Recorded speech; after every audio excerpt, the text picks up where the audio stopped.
The Nanny Affair, and we're already on chapter 4. I cannot believe it. Chapter 4, the fiancé, the bitch. I mean, what? Who said that? You watch as Sam's fiancé sweeps into the penthouse like she owns the place. Come in. I'm Sophia Russo Industries. As the new maid, you'll probably be seeing me here a lot, and I'm not a maid. I'm Alessia Di Laurenti, the boy's nanny. Oh, well, in any case, Sophia gives you a meaningful look, clearly expecting you to get out of her way. Let me take you to Sam and the boys. It's weird Sam didn't invite you to her birthday dinner. I'm sorry, but that's the one. I'm sure she would have if she'd known I was in town. She didn't call and check. Not that it's any of your business, but we just talked last night. I hadn't decided to come back yet. Right, sorry, I didn't mean to pry. You did, but I understand. Someone like you can't help but be interested in the lifestyles of the rich and famous. Sophia pushes her way past you, heading straight for the dining room. Sophia? Sophia, what are you doing here? Happy birthday! Sophia greets Sam with a kiss on the cheek, then she offers her a small velvet box. A diamond tennis bracelet? Thank you, it's lovely. And boring. Sam already has like 1 million of those. Only the best for my boo bear. Sophia reaches out and tassels Mason's hair. He stiffens in his chair. Aren't you happy to see me, Mickey? I brought presents for you boys too. I'm Mason. That's what I said. How would you like a new watch? It's Armani. I got a matching one for you too, Mickey. Thanks, just what I always wanted. You have good taste. Has she even ever been around kids before? What a thoughtful gift, Sophia. Our Armani timepieces might be a little mature for them, but that's something we can discuss later. You're never too young to become a style icon. Sophia moves to sit in the open chair at your seat when she still notices you standing there. Well, aren't you going to clean up the dishes? Like I told you before, I'm not the maid. I'm here for the kids. Cleaning the house isn't part of my job description. Oh, in that case, you're dismissed. Sophia, you can't just... Oh, Sam, you'll never guess who was in first class with me on my flight. Talk to. Chrissy Teigen. Can you believe it? Now that's a style icon. Chrissy Teigen. Can you believe it? Now there's a style icon. Sam tries to cut in again, but Sophia talks right over her. She shoots you an apologetic look. I'm sorry. So, at least she tried. Sophia just won't let her get a word in edgewise. Sophia is still yammering as you start to back towards the door. Good night, everyone. You return to your room and plop onto the bed, still unsure what just happened. You pull out your phone to text the one friend you know who will understand. OMG, Sophia is here. What? She dropped in unannounced during Sam's B-Day dinner. And she's freaking terrible. She's a spoiled brat. She's a lot. She's freaking terrible. You should have seen the way she was treating everyone. She literally called me to help. Gross! What did Sam say? Nothing. Excuse me? She tried. But Sophia kept talking over her. Honestly, I think Sam was too shocked to do more. I hope so, because otherwise, what the beep? A knock on the door pries you away from the phone screen. If it's Sophia with dry cleaner or something, I swear I'm not accountable for my actions. You open the door to find Alessia. Sam is standing in your doorway, looking tired and dishevelled, and yet somehow still incredibly sexy. Sam, hey, is everything okay? Can we talk? Sophia's gone and the boys are down for the night. I was about to go to bed, actually. It won't take long. I just need to apologise for what happened. Sam massages her neck tenderly and releases a heavy sigh. Your hands itch to help her relieve some of that tension, to stroke her, to touch her. Her gaze meets yours, pleading with you. Please, I don't like how we left things back there. Let Sam into your room to hear her apology and spend some time together on her birthday. You'll never know how close you'll get. You'll never know how much she doesn't want to be a homewrecker. I'm too tired to talk tonight. Oh, okay. Just know that I'm so sorry for the way that Sophia talked to you. We've had several talks about the way she treats others, and we just finished having another one before she left. But Sophia aside, I'm sorry for everything. You give her a long look because you're sure everything entails a hell of a lot more than just tonight's drama. Finally, you nod. Julie nodded. Good night, Sam. Good night, Alessia. The next morning, you find Sophia taking up your usual baking spot, baking something in the oven. From the smell of things, she doesn't have a lot of experience in the kitchen. Sophia, I didn't hear you come in. If you're looking for Sam, I think she already left for work. Actually, I'm here for the twins. I hope you like goat cheese because I'm making everyone breakfast quiches with cauliflower crusts. Yum. Mason and Mickey trundle into the kitchen behind you, still half asleep. What's that smell? I think it's coming from Sophia. Good morning, boys. I'm taking you two out for some stepmommy twins bonding time today because I'm an evil witch. After we have a nutritious homemade breakfast, of course. You decide not to mention the cardboard box for frozen breakfast quiches stuffed in the trash can because you're an adult and you're not a bitch like her. And don't think I forgot about you, Alessia. You get to spend the day helping Robin plan the engagement party. Isn't that the thing Mom was telling us about the other night? Yeah, Aunt Sophia won't just be our aunt anymore. That's exactly right, boys. Your mother and I are going to make our official debut to the world as an engaged couple.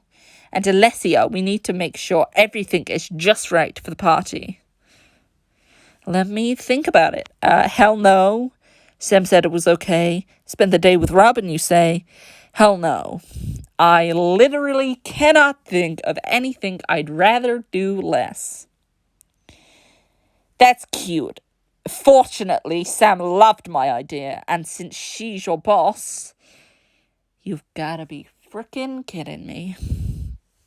And please, no swearing in front of the children. The oven dings and Sophia hurries to remove the quiches. She ignores you and smiles at the twins. The twins who she doesn't care about, the twins who she gave goddamn Armani pieces to at 8 years of age. Let's dig in and get dressed for the best day ever. Try not to get kidnapped. Yay.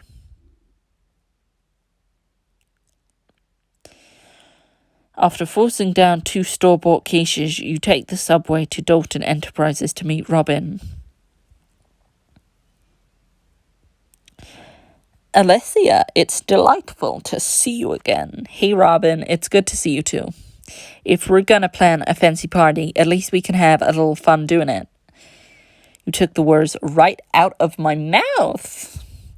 I usually have to do all the party planning by myself, which leaves me drowning in caterers and decorations, but now we can drown together. You're really not trying to sell this, huh? Come on, Alessia. I thought we could be honest with each other. Let's go get our hands dirty. Robin leads you into her office and the two of you get to work. Here's Sophia's list for us. That's not so bad. Wait, seriously? You've got to be kidding me. Please tell me this is some sick kind of joke. Even I'm not this funny. I don't know why she asks for help if she's gonna micromanage us like this.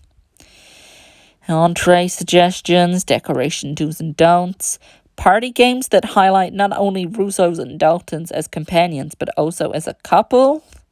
Damn, there's something seriously wrong with her.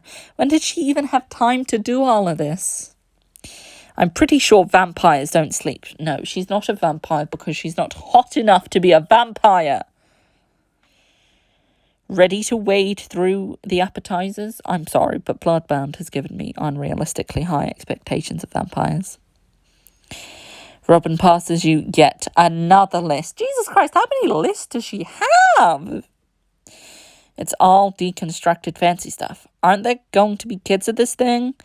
Kids have never been Sophia's strength. Well, I say we try the Spanish stuffed olives to sneak sliders in there. Why not? Robin's eyes gleam with mischief and she grins. Someone not liking Sophia over there? I didn't say that. She's so refreshing. Like a cold jog reminds you that you're alive. Because you feel like it's killing you. No comment. But I'm really not trying to mess with her. I just want the people at her party to be able to actually eat. As someone on the guest list, I appreciate it. Appetizers? Check. What's next?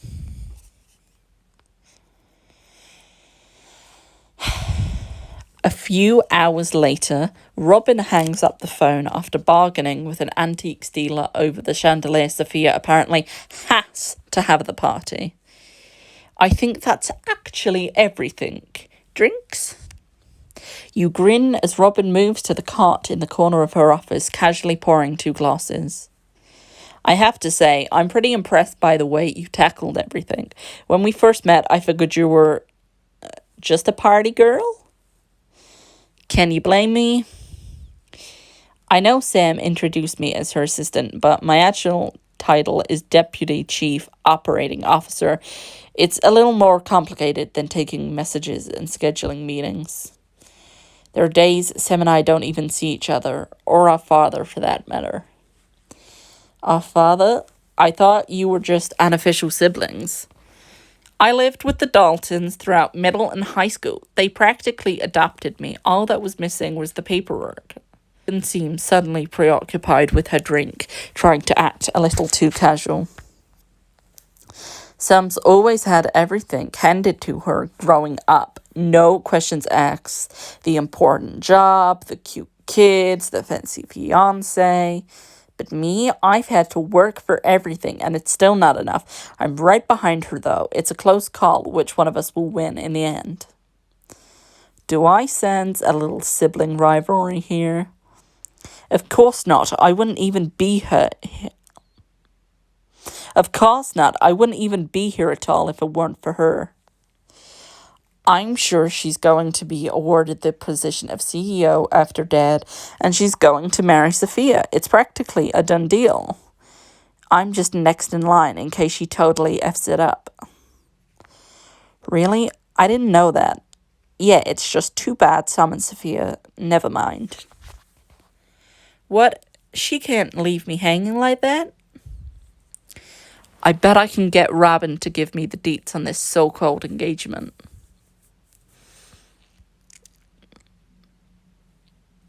I'm tempted, but I'm going to say no.